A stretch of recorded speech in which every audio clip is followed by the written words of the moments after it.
माझ्या सर्व गटप्रवर्तक भगिनींना आणि आशाताईंना मी सांगू इच्छितो की आपण एकत्र येऊन लढायचं आहे.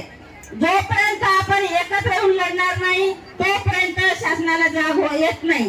आता तुम्हाला माहित आहे आपले 4-4, 5-5 महिन्यापासून मानधन नाही, पेमेंट नाही, हे तुम्हाला माहित आहे. काही आशाताई तर अशा म्हणतात की जाऊ द्या, असंही आम्ही रिकामेच आहोत, तसंही रिकामेच आहोत, आम्ही कामच करत नाही. पण भगिनींना असं केल्यानं होत नाही. शासन हेच पाहतोय की ह्यांच्या मनाने घरी कधी बसतात. आपण असं निराश होऊन चालणार नाही. त्यासाठी तुम्हाला मी पुन्हा सांगते भगिनींनो, एका दिवसा आज आपण एवढे आले, आता आम्ही बाहेर गेलो तर आपल्या अर्ध्या महिला पूर्ण मुंबईनं फिरत आहे.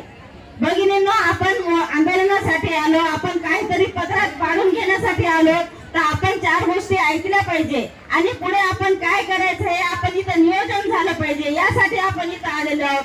आपण एवढं उन्हातान्हातून इतक्या दूर ट्रेन मध्ये धक्के खात आपण इथं आलेलो आहोत. कशासाठी आलेलो आहोत? काहीतरी आपल्याला पत्रात पाडून घेण्यासाठी आलेलो आहोत. त्यासाठी भगिनींना मी तुम्हाला पुन्हा सांगू इच्छिते की आपण जोपर्यंत आपण लढणार नाही, जेव्हा जेव्हा आपल्याला संघटनेकडून कॉल असेल, जेव्हा जेव्हा आपले आंदोलन असेल, तर आपली प्रत्येक जिल्ह्यातील प्रत्येक गावातील आशा आणि गटप्रवर्तकांनी मुंबईसाठी निघाली पाहिजे. जेव्हा जिथे जिथे आंदोलन असेल तिथे तिथे आपण निघालं पाहिजे. मी तुम्हाला सांगू इच्छिते, जोपर्यंत आशा आणि गटप्रवर्तक एकत्र लढणार नाही तोपर्यंत आपण आपलं कायम होणार नाही. आणि आपण हे करू भगिनींनो, करायचं की नाही? आपण किमान वेतन घेणार म्हणजे घेणार. आपण किमान वेतन घेतल्याशिवाय आपण शांत बसणार नाही. पुन्हा मी एवढंच बोलते, इथंच थांबते. इन्कलाब जिंदाबाद.